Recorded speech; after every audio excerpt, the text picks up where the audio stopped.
The man who survived 2 atomic bombings. To be or not to be the most unlucky person in the history of humankind, and at the same time, the most lucky one. Is it possible? Well, the history tells us yes. Tsutomu Yamaguchi is the man who confronted his destiny directly. In 1945, he went on a business trip to a neighboring city at the very moment when the world's first combat atomic bomb fell from the sky, because that city was Hiroshima. Tsutomu was less than 2 miles, which is 3 kilometers from the epicenter's blast zones. The explosion ruptured his eardrums, temporarily blinded him, and burned a quarter of his body. Despite his injuries, the Japanese man returned to his hometown, bandaged himself, and returned to work. 3 days later, Tsutomu told his boss how just one bomb had destroyed an entire city. At that very moment, precisely 1.86 miles away, which is 3 kilometers from him, the second nuclear explosion occurred because he had returned to Nagasaki. Tsutomu is the only person officially recognized as a victim of both bombings. Yamaguchi was born in Nagasaki, Japan, on March 16, 1916. In the 1930s, he began designing oil tankers as a draftsman for Mitsubishi Heavy Industries. Yamaguchi was in Hiroshima on a 3-month business trip when the city was bombed on August 6, 1945. It was the last day of the journey, and he was preparing to leave the city when he saw the American B-29 bomber Enola Gay fly over Hiroshima and drop an item carried by 2 parachutes. Suddenly, he said, the sky lit with a blaze, the lightning of a huge magnesium flare.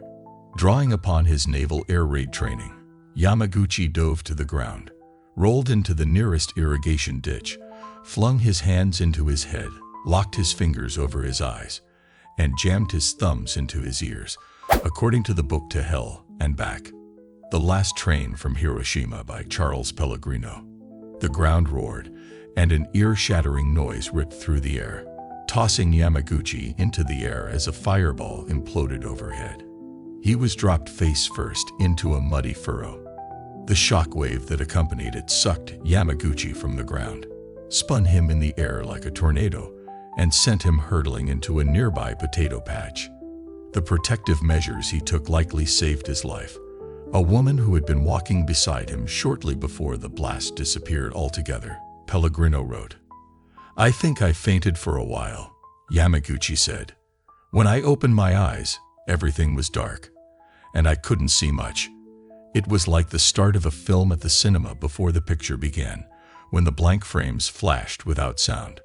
Surrounded by falling ash, Yamaguchi was temporarily blinded, and the explosion ruptured his eardrums and left him with severe radiation burns on his arms and face.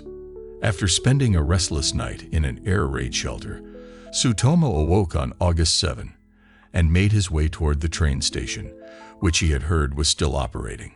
He returned to Nagasaki, encountering hellish scenes during his trip, including still burning fires, shattered buildings, and melted corpses lining the streets. Yamaguchi arrived in Nagasaki early on August 8 and limped to the hospital. The doctor who treated Yamaguchi was a former classmate, but the severe burns on Yamaguchi's hands and face were so extensive that the doctor didn't recognize him at first. His family also struggled to identify him. When he returned home, feverish and wrapped in bandages, his mother accused him of being a ghost. Still wounded and heavily bandaged, Yamaguchi returned to work on August 9, the day Nagasaki was bombed. He found himself in a meeting with a company director who demanded a full report on Hiroshima. The engineer recounted the events of August 6, but his superior accused him of being mad. How could a single bomb destroy an entire city?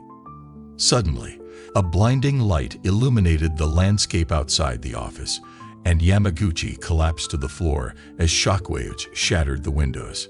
Suddenly, the same white light filled the room, he recalled. I thought the mushroom cloud had followed me from Hiroshima.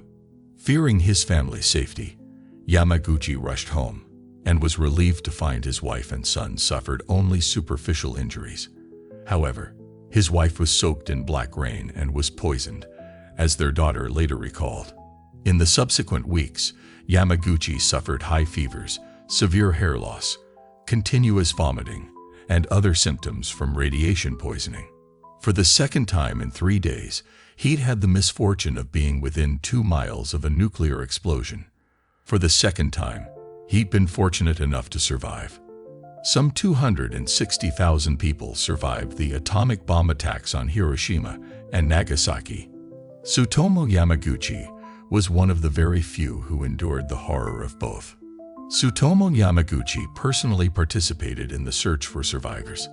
Finally, finding himself in safety, he did not complain about fate, but continued to work. Although Yamaguchi lived a long and relatively healthy life, he suffered from radiation-related ailments, including cataracts and acute leukemia, in his later years.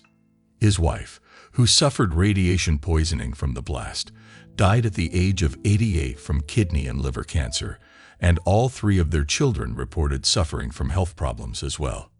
Yamaguchi died of stomach cancer on January 4, 2010, at the age of 93. In his final years, he felt it was his destiny to speak out against the horrors of nuclear weaponry.